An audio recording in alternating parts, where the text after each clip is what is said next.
This is the Relevant Podcast.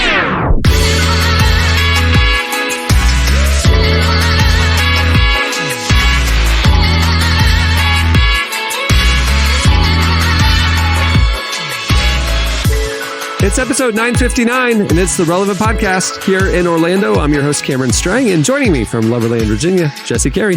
Hello, hello. From Austin, Texas, author, speaker, podcaster, Jamie Ivey. Hey, guys. And from Nashville, Tennessee, artist, producer, and mogul, Derek Miner. Oh, what's up? What's happening? Hey, you know, this is an interesting pivot week for society. We are officially after March Madness. It's done. Award season is done. Coming up this weekend will be Easter. And then we're off and running to Mayflowers and summer trips and all that stuff. I feel like all the end of, the early year stuff is wrapped up, and we now turn and we're looking forward. Do you guys have any, pivot moment thoughts, any kind of takeaways from everything society just experienced for the last month before we turn the page? I do, and I particularly a question for Derek here, because we came out of the Grammys, which I thought, it was basically like a week and a half just ago. Yeah. Mm-hmm. It was basically a long concert, but there was no one being assaulted, so that was good, at least on stage. Praise God. Yeah. So, but now we're moving into like music festival season, and Lollapalooza released their lineup, and it kind of landed with kind of a dud. Like they have and Coachella this past weekend, Kanye backed out. Kanye backed out. Yeah. And it seemed, and then prior to that, we had the Grammys, which was other than something I just heard about. Did you guys hear about Will Smith and Chris Rock? Unbelievable story there. I don't know if everyone heard this. But like, other than that, I feel like the award season was pretty unnotable. No one really cared. And I feel like festival season is also shaping up to be pretty anticlimactic. Yeah. Derek, you're an artist. Like, you have a really high degree of awareness of what music fans in particular are looking for, but do you guys all kind of feel like these collective experiential things, I don't know if it's just coming out of a pandemic and lifestyle changes, but it just seems like there isn't the same degree of enthusiasm as there used to be, not just awards and festivals, but kind of these big collective things in general. I don't really know what the cause is, but is that something you guys observed, or is this just, am I kind of off base here? I feel it too. That's a good question. You know what? I feel like because of the pandemic, there hasn't been a lot of like cultural moments. Like, there hasn't been a lot of things, because in order to have those kind of moments, like, you kind of gotta be able to go out and do stuff. Like, there's been less collaboration, people doing stuff over Zoom and all of that good stuff. So I don't know. I feel like I'm more excited to see what it's going to look like 2 years from now, once everybody's kind of like back and free and wide open and all of that. I'm actually on the board for the Grammys in Nashville, and that's behind the scenes, that's one of the main things, is just like, okay, like, even the Grammys, we've had to really sit back and think like, okay, like, what is the protocol for COVID? Still right now, like, what's the protocol for COVID? How does this work out? So it's really, and then also, they're also trying to figure out like what's going on with diversity and trying to make sure the right person gets the award, et cetera, et cetera. So I can't speak for like everything else, but I could definitely speak for that. And I think a lot of artists, I could tell you from my experience as far as making music during the pandemic, it's just been hard to just muster up that. So we haven't really got to, besides, if you're talking about the main just hip hop artists, we got Kendrick, or we got Kanye, and we got Drake. You know what I'm saying? We haven't really got a lot of like our top echelon artists feeling headline festival headline. Yeah. Headliners. So it's like, I think it's hard. And then, you think about it, if I'm Coachella and all of those guys, it's like, well, dang, who knows if there's another COVID spike, what'll happen? Do I, so I don't know. Yeah. It's just, I think we forget we're still in the pandemic a little bit, Yeah. We just came out of South by here in Austin by the time when this is airing a couple weeks ago. And I don't participate in South by a lot, but just from living here, I could tell that it felt a little like the closest back to normal that, since 2019, the last time South by was, kind of normal. And then, ACL was back on this last October. It's coming back this year. And so here in Austin, these outside things, I think they're getting to where we're getting a little bit of a touch of normal again, which is good. I like it. I'm excited about it. Yeah, it's just hard to gauge like the cultural enthusiasm for big collective celebrations anymore. I think our consumption habits got so niche during the last 2 years. Like we all found our lane. I'm going to inhale that. And the collective moment, we're not driving around. So we're not listening to terrestrial radio. So that top 10 isn't really in our playlist. We get our own playlist and we get our own thing. And I watch this streaming show, not that streaming show. I just feel like we have so many more options now. It dilutes everything. It's great because you can find something that you love and it's not just homogenized, mainstream, generic. It's not another CBS sitcom. You can enjoy this. I think that's part of it, is that we all have got, our taste has evolved, our consumption habits have evolved, and we don't have the shared mass experiences, nor do we necessarily want to go back to that. I don't know. I like the social aspect of it. I like being part of something that's bigger than me. I like going, experiencing new things, but I agree with you. I feel like there's a little bit of a drop off on just the excitement factor to that'll get a big crowd excited, Yeah. Speaking of CBS sitcoms real quick, I'm not really plugged into CBS sitcoms. And it's like, am I the last one to realize this? That Pete Holmes, our friend, I feel like we can call him our friend. He's been in, the relevant world for a long time. I mean, we've had him in the magazine a number of times. He's been on the podcast. I've been to his house. Yeah. Did you see what his new show is on CBS? I just saw a promo for it. He plays a wannabe professional bowler. That is, I haven't seen it, so I can't make any judgment calls. But if you were to ask, hey, Pete Holmes, this kind of very interesting comedian, writer, he wrote a really interesting book. I got to interview him a couple of years ago when that came out about his own personal faith journey. I feel like his podcast, You Made It Weird, is another really interesting show. He's done numerous collaborations with Judd Apatow, including an HBO series, a show about a Midwestern dad who gets laid off from a car assembly line to become a professional bowler on CBS. Is not what I expected, but I'll give it the benefit of the doubt. Hey, you got to get your paycheck somehow, man. I'm sure it pays well. Well, we have a great show in store for you today. Coming up later, we talked to one of our favorite groups, Johnnyswim. Some amazing, exciting stuff coming from them right now. Always excited to have them on the show. Johnnyswim's coming up. Also, we have a very special game. Oh boy, it's just stay tuned. Michael Bay's involved. That's all you need to know. And before I toss the slices, I do want to remind you about Relevant Plus. If you are listening to the ad-supported edition of this show, just know there is an ad-free early released version available for Relevant Plus subscribers. There's also a lot of other great content. It's our premium content, our best content, all ad-free, beautifully designed. There's exclusive podcasts and so much more. Our digital magazine and exclusive content throughout the month. It is available now. You can find out all the information. Plans start as low as $250 a month, but you will get this podcast ad-free, released early, a couple days early. If you want to check it out, we'd love the support. All right, well, stay tuned. Coming up next, it is Slices. And I'm missing you.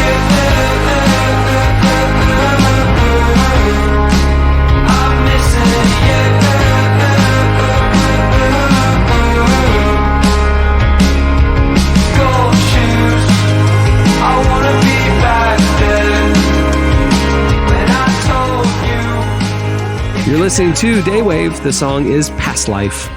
Well, today's podcast is brought to you by BetterHelp Online Therapy. Stress shows up in all kinds of ways. In a world that's telling you to do more, sleep less, and grind all the time, here's your reminder to take care of yourself. Do less, and maybe try some therapy. Therapy is a great way to work through all the stress in your life, whether it's big, small, or somewhere in between. BetterHelp is customized online therapy that offers video, phone, and even live chat sessions with your therapist, so you don't have to see anyone on camera if you don't want to. It's much more affordable than in-person therapy. Give it a try and see if online therapy can help lower your stress. And right now, Relevant Podcast listeners can get 10% off your first month at betterhelp.com/relevant. Again, that's BETTERHELP.com/relevant for 10% off your first month. Okay, it's time for Yeah.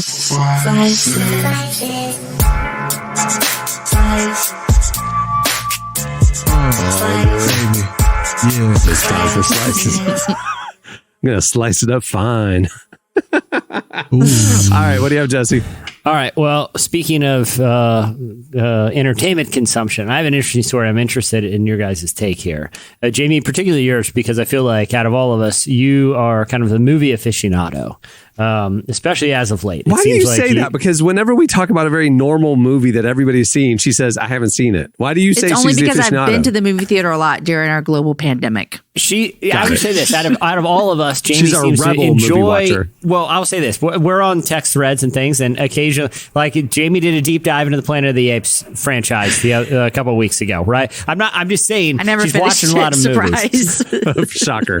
Which one did you get to, Jamie? Which one did you get The to? last one I told you about. The first one? You didn't get through the first one? I thought you were marathoning them in one night, Jamie. I was. I got through two. What is there three? I think there's three or That four. I got through 1.5.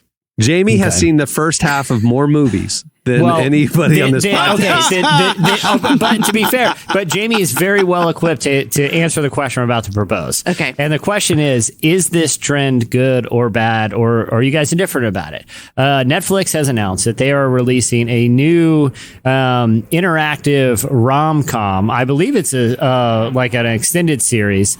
And it has, reasonably good sort of credentials from the rom-com world. It's written by the same person who wrote like Runaway Bride and was involved in a lot of sort of the late 90s, like sort of the golden age of rom-coms. Yeah. Like it's one of those writers and You've Got producers. Mail, Sleepless in Seattle, Runaway Bride. It's starring, several kind of Disney adjacent young actors in their 20s. So some interesting sort of rom-com credentials. But the twist is this. I'm going to read from an article that you can unpack more on relevantmagazine.com.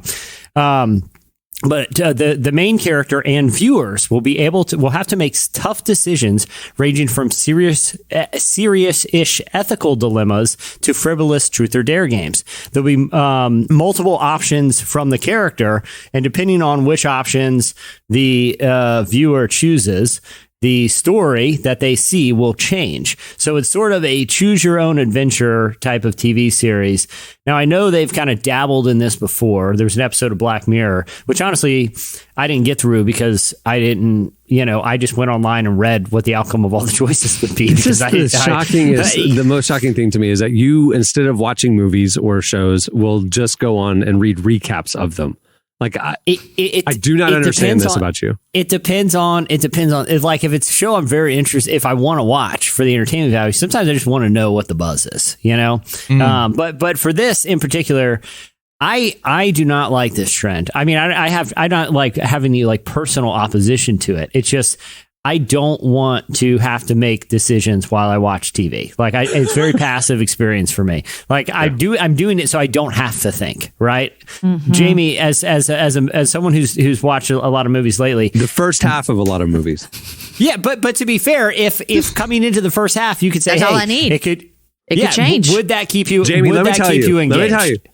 If you only watched the first half of The Sixth Sense, you did not get the full I have seen that whole movie. Yes. Okay. Yes. Okay. Yes. Jamie, would something like this, where there's an interactive element, where the viewer actually kind of controls the outcome of the series or the plot, would that something that would keep you engaged? I don't have time for that. It's why I don't have time for American Idol, because I don't want to be voting. Like I just want to like watch the whole series over a weekend. Like watching then you have to watch it live. Who watches things live? I don't. I never watch anything live. Or when it comes on that night. Sports. It'd just be sports. Sports, yeah, for sure, because it's right then. That does not appeal to me because I'm like you, Jesse. I want to be entertained. If I want to make a movie, like make choices about it, I should go be a producer and make movies. But I just want to watch movies. Growing up, I did enjoy the Choose Your Own Adventure books. Like I liked those in fourth grade. There was a sitcom on Netflix that I really liked from Tina Fey called The Unbreakable Kimmy Schmidt, and after the series ended, about a year later, they came back with a bonus movie. But it was like this gimmick that Netflix was doing of like choose your own adventure, like throughout the movie, like you could like choose plot points and stuff like that. It felt like just a gimmick. It was so unnecessary. Just let me watch a Kimmy Schmidt movie. Like I miss Kimmy Schmidt. I just want to watch a Kimmy Schmidt movie. I'm not the writer here. I'm not the director. Yeah. Just do your job. Now, Cameron, you did say something that I hadn't thought of, where you said, the only thing you watch live is sports. If they had this option, if there was like an upstart sports league that I got to vote on plays or pick the play or pick substitutions, I'm watching that. Like, just if you come sit with me at Magic Games. That's what I do all game anyway. I'm telling them plays. I'm telling them substitutions. Time out. Everyone would do that because everyone that's watching sports thinks they knows what is best in the moment.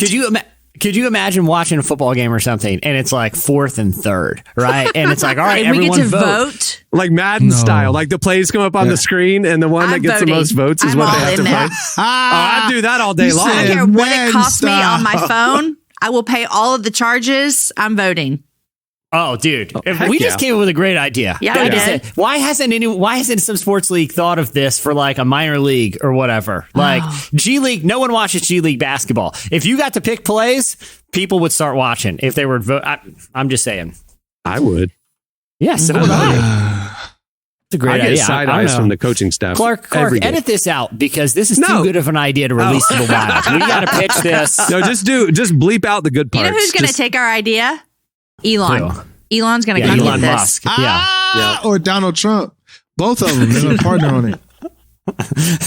If Trump does it, it'll just be janky and the tech won't work for months, and then we'll all stop using it. It'll raise a lot of money, and that we don't know where the money goes. Or they'll just say like the vote was wrong.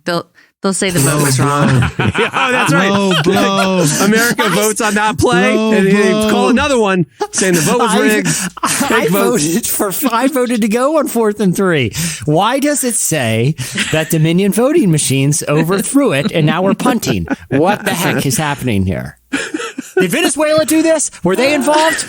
Oh, there you go. Start this down in Venezuela. Find a Venezuela soccer league or something, and then we could test it out. All right. What do you have, Derek? So, there's a new development around Jesus. You can't make something new about Jesus. Like a housing development? No, there's a new development that none of us knew was an actual truth, but it's an actual truth. At least in the Marvel world of comic books. Jesus it's Marvel's truth. Was actually a mutant. And he got his powers because he was a mutant. Not because he's God, but because he's a mutant. He's an X-Man. So they're trying to weave Jesus into comic book lore and put him on par with the other superpower figures. Yep. So there's in this new episode, it says the Nazarene mutant inspired a church among the humans by raising a couple from the dead. I just watched you beat that in the last 5 minutes. So it was kind of like this conversation between these mutants, and one of the characters just kind of throws a little thing out there and says, yeah, the Nazarene mutant inspired a whole church among humans by raising a couple from the dead, but you're even greater than that. So I don't know if that's blasphemous, creative, or whatever, feels like it. But yeah, I mean, it feels like Greek mythology where like there's a bunch of gods and they're all kind of got different powers. X-Men does that. I mean, like comic books do that a lot. Like, I mean, even if you're watching the new show that's out, Moon Knight, he's actually being controlled by an Egyptian god. And the Egyptian god is like, he's like the avatar for that Egyptian god. So that's what happens in comic books is they use things that are familiar to us and say, well, what would it be like if this? So I think that this is one of those situations where it's like, hey, here's that. So, guys, don't go boycotting the comic books because it's just they're not going to care. But I was going to say I don't really know if if that's the line for bad theology and Marvel, like, I don't think people are looking to Marvel for theology. I mean, their creation origins are 5. Why? They used to look to rappers, so Yeah. But I mean, like, I think people. Christians boycotted Disney in the years past over way less than. Yeah, but I mean, Jesus like the whole. Yeah, but the whole construct of the most of the Marvel movies up to now has been a creation narrative based on 5 powerful stones that, control all these, So it's like, I don't know if they were ever really going for any sort of theological or religious accuracy, because if you try to blend elements of accuracy, the metaphor loses its power, right? Like, because if you keep it purely metaphorical and purely a thought experiment and hypothetical and fantasy, then you can say whatever you want. It's not offensive because we're just kind of thinking, like we're just kind of thinking about interesting scenarios, not saying it's reality. I don't know. I feel like I could see why some people would get offended, but I don't think Marvel's saying we're actually suggesting Jesus was a mutant. But in this alternate fantasy world, what would it be like if people thought he was, Yeah. All right. Jamie, what do you have? Okay, I have something completely different for us that I have been wanting to talk to somebody about, and you guys are going to just have to bear with me for this. You guys, let's get it. Here in my great spring fashion tips. Sorry, here in my great state of Texas, a flamingo was recently spotted that fled a U.S. zoo. It fled a zoo in Kansas 17 years ago. Okay, this flamingo's name is Pink Floyd. And Pink Floyd has been missing from Kansas City Zoo for 17 years. All right. So there must have been a storm that happened because Pink Floyd is number 492. That's his little number on his leg. Another buddy also left that time, number 347, who hasn't been heard from since. But Pink Floyd was recently spotted in Port Lavaca down on the Gulf of Texas. And it is this flamingo that has been missing. Now, I haven't figured out why they didn't get this flamingo and take him back to Kansas City, but I guess they're just letting him be because he's just down here in Texas now living his life. And he has been gone from that zoo for 17 years, you guys. They think he's about 20 years old. Well, they said they just go from different place to different place finding. I mean, these are my questions as well. Like, is anyone driving down I-35 from Kansas and sees a pink flamingo on the side of the road? What's happening? But this flamingo is hanging out in Texas now. Flamingos are pink. I know this from many, many childhood visits to SeaWorld. They are pink. A bunch of pink flamingos. And they're pink because they eat specific kind of shrimp that is pink, and it turns their feathers pink. So and I'm sure in his Kansas zoo environment, he was given that very specific diet that he needs. When he left, what kind of food is he getting on his journey from Kansas to Texas that satisfies what he needs? There's no shrimp. There's no pink shrimp. That's a good question. But now he's down on the Gulf. How did he live? So is my point. Yeah, I don't know, but he got to the Gulf as fast as he could, and there he is. The most fascinating. This is 17 years. I just Googled. How long life expectancy of flamingo? 4 On years. average, they live 20 to 30 years. They can live up to 50. A flamingo. Oh, wow. That's, They think Pink Floyd is in his early 20s. I mean, hypothetically, Pink Floyd is midlife right now. He could live another 20 years. He's in his midlife crisis down on the Gulf, and he's loving his life. That's crazy. He's got a little bachelor pad down on the Gulf. He's middle of midlife crisis. That's all that's happening. Pink Floyd is just trying to find himself, is what it is. He's just walking from Kansas down to the Gulf of Mexico. It's just crazy to me that he just showed up. Hopping on that one leg, just all the way down with his little hitchhiker knapsack. Listen, he's going through some stuff. He bought a Camaro and a jet ski. He's some midlife stuff. He's working it out. He'll be fine. We'll get him back to Kansas. But he's in a phase right now. Working day and night in Kansas, just said, forget this. I'm going to go retire on the beach. Look, all I need is a little break, 17 years. I'll catch up with you. Sabbatical. Sabbatical. I like it. All right. Well, there's more where that came from. That'll do it for Slices. Stay tuned. Up next, Johnnyswim joins us. Oh, my mind is a mess in the morning. I try to find some forgiveness in my bed.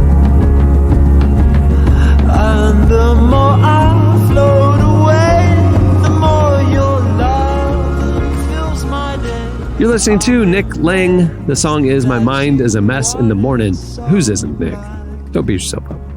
Well, today's show is brought to you by UHSM. Healthcare costs have been growing year after year and can lead to a lot of confusion. Well, thankfully, UHSM offers great and affordable health for everyone. Unite Health Share Ministries, or UHSM, is a Christian health sharing ministry that puts your health before anything else. Now, health sharing isn't insurance. The programs at UHSM are member-based fellowships where faithful people can take charge of their own health care. UHSM offers different programs to meet any and all of your needs, from telehealth options to plans that cover the unexpected moments in life. UHSM has something for everyone. For more information, head over to uhsm.org or contact a representative at 800-900-8476.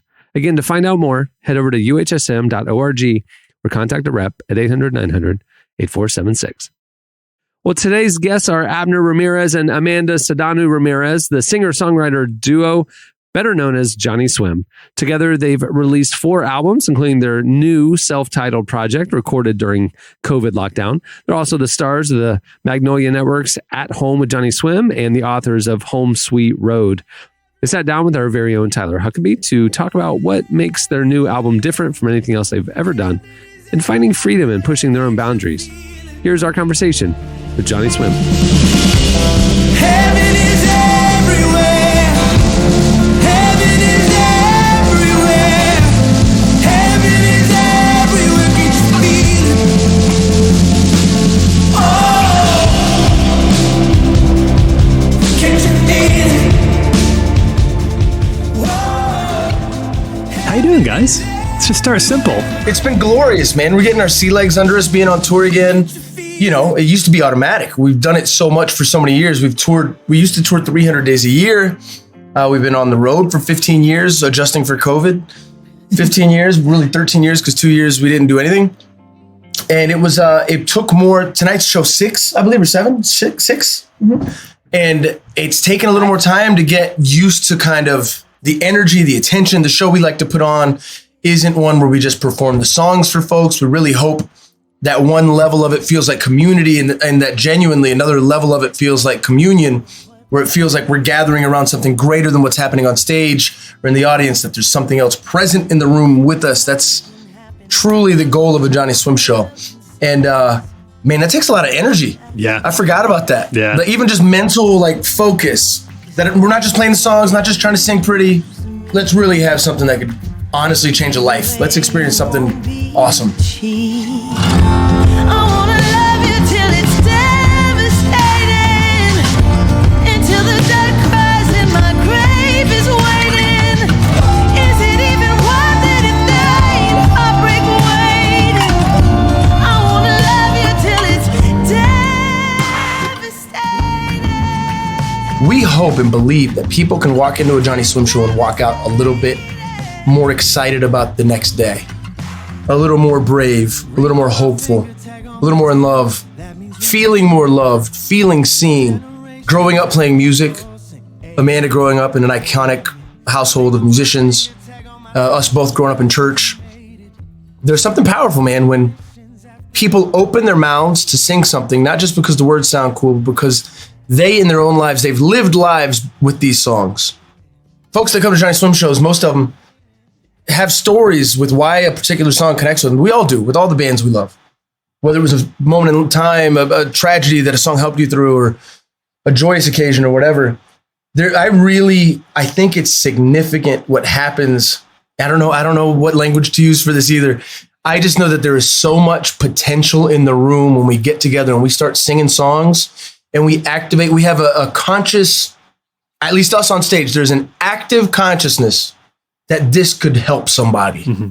Somebody could be better off for being here. Mm-hmm. I think on a practically speaking, because it's not like we've ever had a hit. It's not like we've ever had oh yeah, these are the hits. These are the ones that everybody comes. When we put out a tweet before an Instagram poll, what do people want to hear on tour? The answers are all over the place. Every song. Putting together a set list. It's not there's a few things that we always play, but there's not clear, oh, we have to do this. These are the clear winners, and so it keeps us flexible, and it's awesome for us, because we don't feel tied down to a specific set list or a thing that we have to do.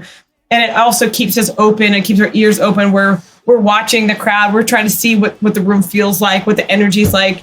We're changing things on the fly. And I think probably a lot of people do that. But I think because we've never had, because we've never had like quote unquote hits, we've really like made that part of our everyday experience of playing shows, is, being sensitive to the room, I think. We can get back together. Holla, holla, holla. Holla anytime, holla. Holla, holla, holla.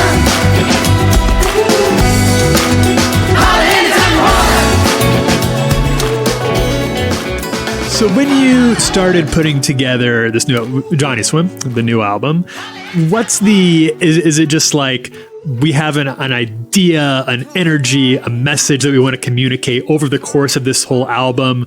Is this a collection of songs that you've been building for years? And I know some of them have been around for quite a while.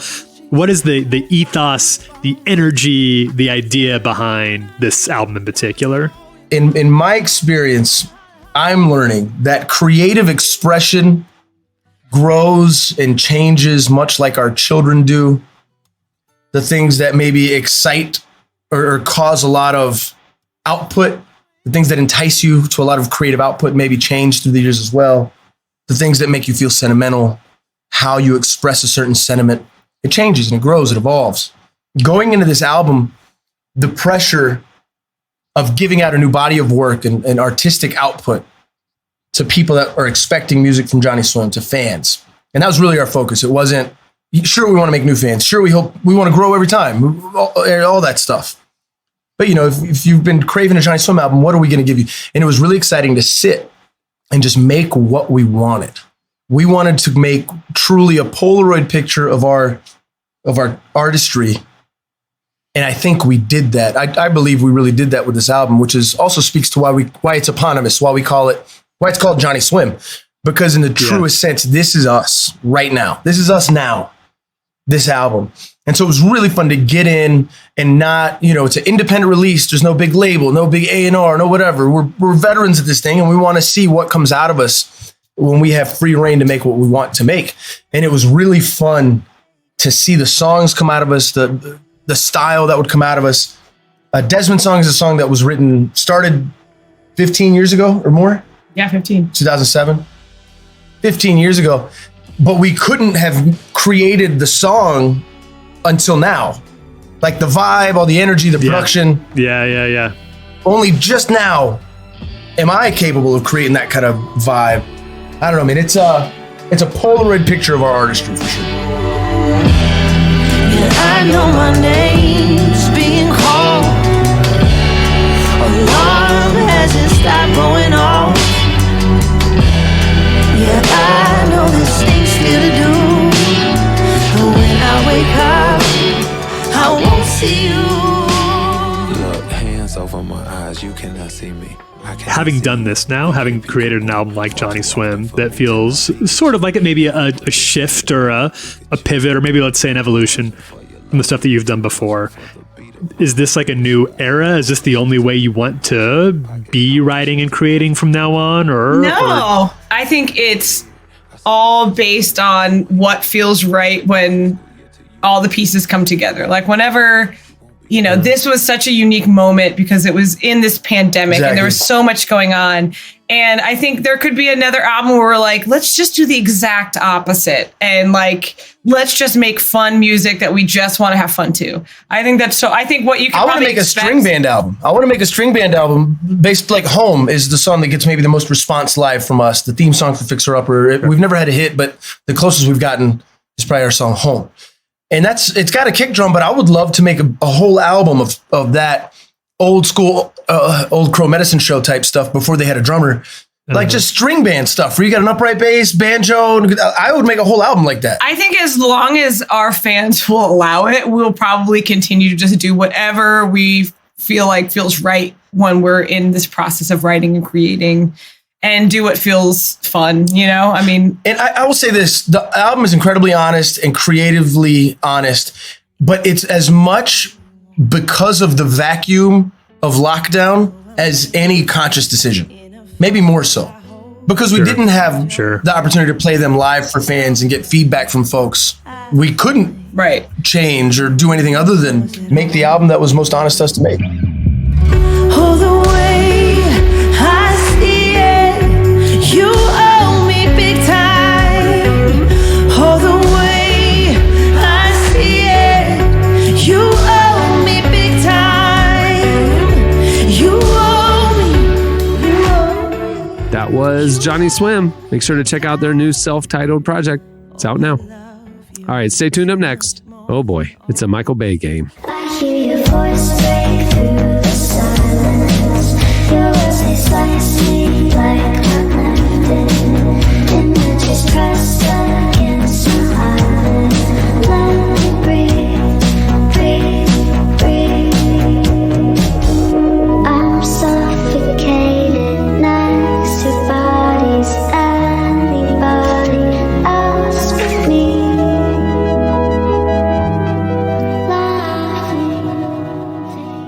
You're listening to Sophie Myers. The song is Let Me Breathe. Okay, it is time for BAYHEM. All right, this is a very special game, very timely game written by our very own Tyler Huckabee. Well, this past weekend, the Baynaissance began again with Michael Bay's Ambulance rushing into theaters. The Jake Gyllenhaal vehicle heralds the ever earlier return of summer movies with Michael Bay's signature fast cars, daring stunts, and of course, big explosions. While audiences have been flocking to Michael Bay movies for decades, critics haven't always been as excited, often blasting Bay for thin stories, two-dimensional characters, and plot holes you could drive a Transformer through. In this game, you will be given 4 Michael Bay movies and a line from an actual review, critic review, about one of the movies. You must correctly guess which movie this review is written about. Please note, a movie might be the correct answer more than once. Also, little twist, in this game, each player is given one BAYHEM blast that will blast away 2 of the incorrect answers, leaving you with just a coin flip option. You may only use your BAYHEM blast only once, but you can use it at any point during the game, okay? Got it?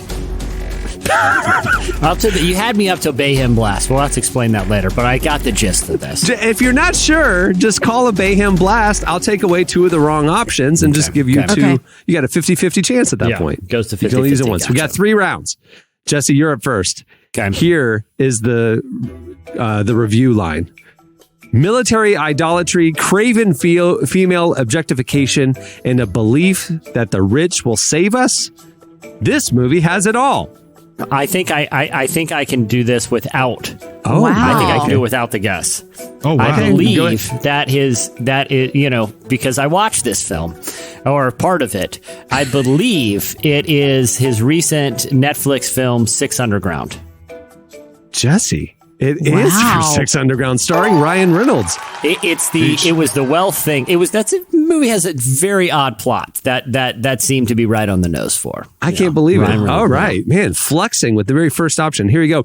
Now, Jamie, hopefully, just having seen probably the first half of these films, you will be able to figure this one out. Here we go. Here's the review. Like our 2 loose cannons with badges, the movie misses its target at least as often as it hits it.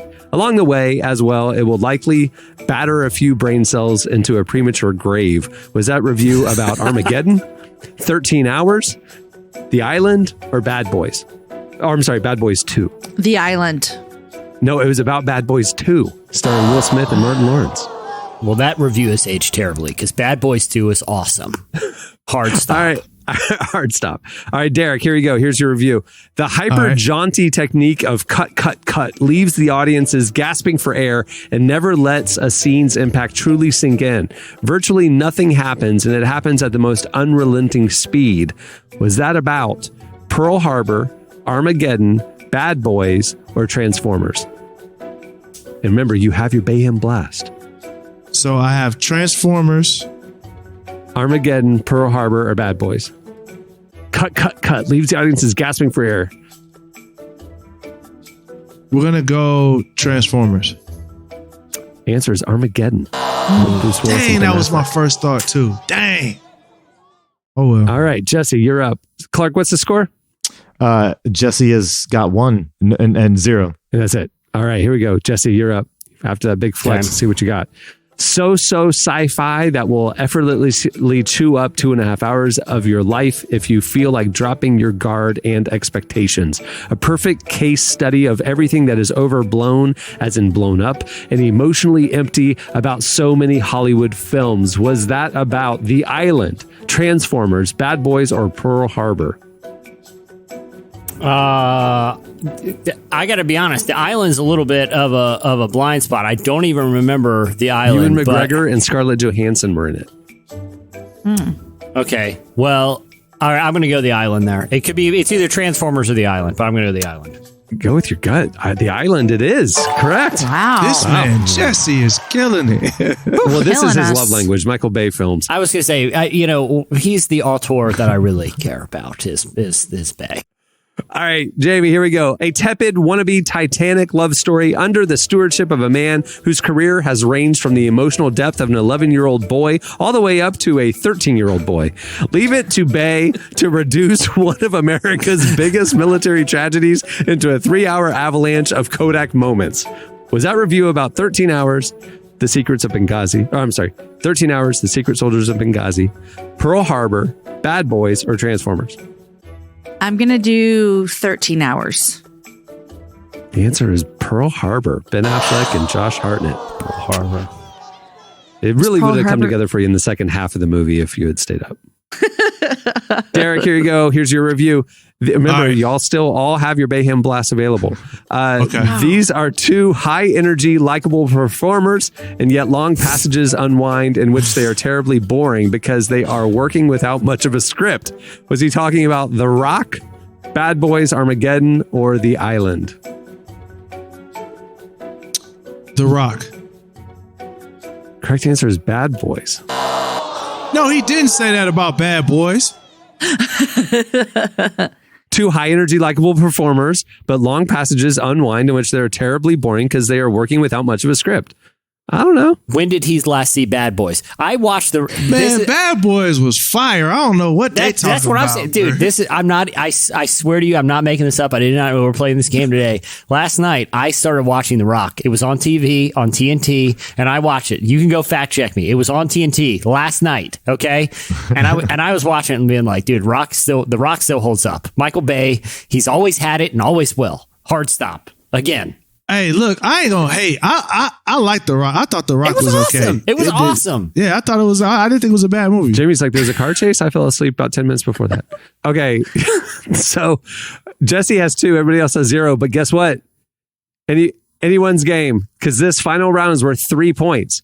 So what we should do is end it with Jesse. So we'll give you 2 the other options, because if Jesse gets it and you're out. So anyway, here you go. So Jamie, you're up first. Final round, 3 points. You still have your BAYHEM Blast.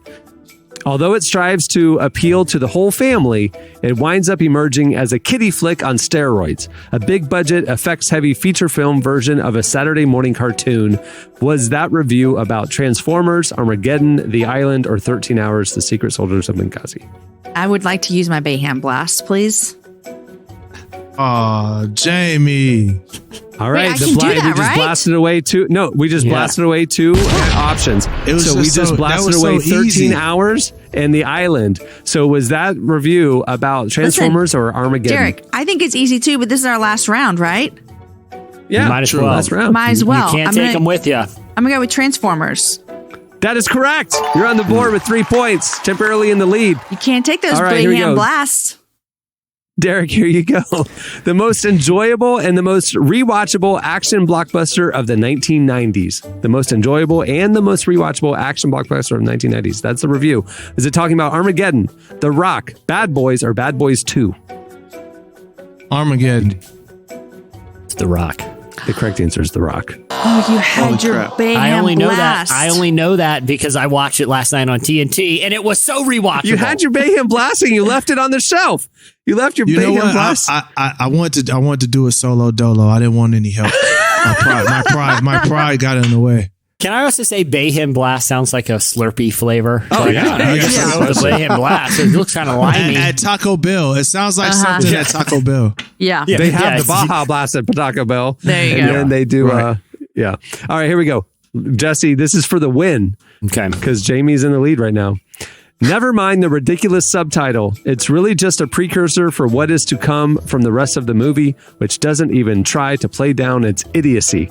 Hold on. Can I want to before I think it's one of the before you say them, I think it's one of the Transformer movies because it was like The Dark of the Moon, and there was one other one that had a crazy cool subtitle. Is this your final answer, Jesse? Yeah. No. All right. Let me hear the choices. Sorry. So I'm going to read the title and subtitles since it's what the review references. Transformers Dark of the Moon, Transformers Revenge of the Fallen, Transformers Age of Extinction, or 13 Hours, The Secret Soldiers of Benghazi. I got to take the BAYHEM blast here, please. Okay, so we will take away the BAYHEM blast, takes away Transformers, Revenge of the Fallen, and 13 Hours, The Secret Soldiers of Benghazi. So was that review about Dark of the Moon or Age of Extinction? I will go Dark of the Moon. That is correct. You are 3 for 3 with a total of 5 points, beating Jamie. And congratulations, Jesse. I don't think knowledge of Michael Bay films is something to be very proud of, but I received this honor humbly. Congratulations. Actually, pridefully, very pridefully. I take that back. There's no humility in this. It's all pride. All right, well, that'll do it for BAYHEM. Well, before we wrap things up, I want to thank Johnnyswim for joining us today. Make sure to check out their new self-titled album. It's out now, and check them out on tour. They are unbelievable on the road. Also, if you haven't seen the new spring issue of Relevant, make sure to check it out for conversations with some of our favorite artists like Maisie Peters. Madison Pruitt is in there, filmmaker Adam McKay, Channing Tatum, Ryan Reynolds, Shauna Niequist, Bob Goff. It is packed. You can see the ad-supported version for free at relevantmagazine.com. Or if you want to get an enhanced, beautifully designed ad-free version, it's part of your Relevant Plus subscription. Relevant Plus offers exclusive podcasts. This show released early and ad-free. Another podcast called Relevant Plus Conversations, which is full unedited conversations with A-list thought leaders. We also have exclusive content dropping throughout the month. It's a lot of stuff. It's a lot of stuff. Great value. Plans start at just $250 a month, and you can find out more and sign up at relevantmagazine.com. Also, while you're at the site, make sure to check out our daily devotional series, Deeper Walk, is presented by Lumo. There's a morning devotional email you can sign up for, or you can check it out right there in the faith section on our website. It's a great way to start your day. Also, if you like the show, let us know what you like about it by reviewing it and rating it on Apple Podcasts, Spotify, or wherever you hear us. We love the feedback, and also it helps the algorithm. Also, and if you like the music you hear on the show, you can check out the Heard on the Relevant Podcast playlist over on Spotify. We update it every week. On that note, we'll wrap it. I'm Cameron Strang. I'm Jesse Carey. I'm Jamie Ivey. I'm Derek Miner. All right, we'll see you next time. Have a great week, everyone.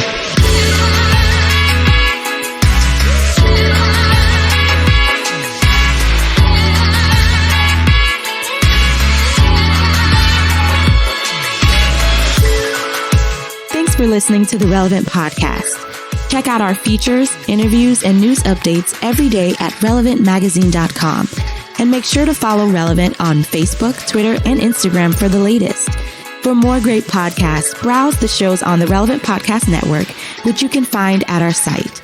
And while you're there, don't miss the all-new era of Relevant Magazine. A new issue releases every other month at relevantmagazine.com.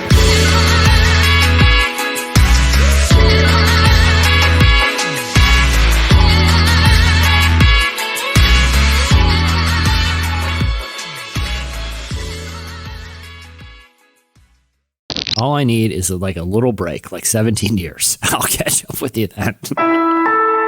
Relevant Podcast Network.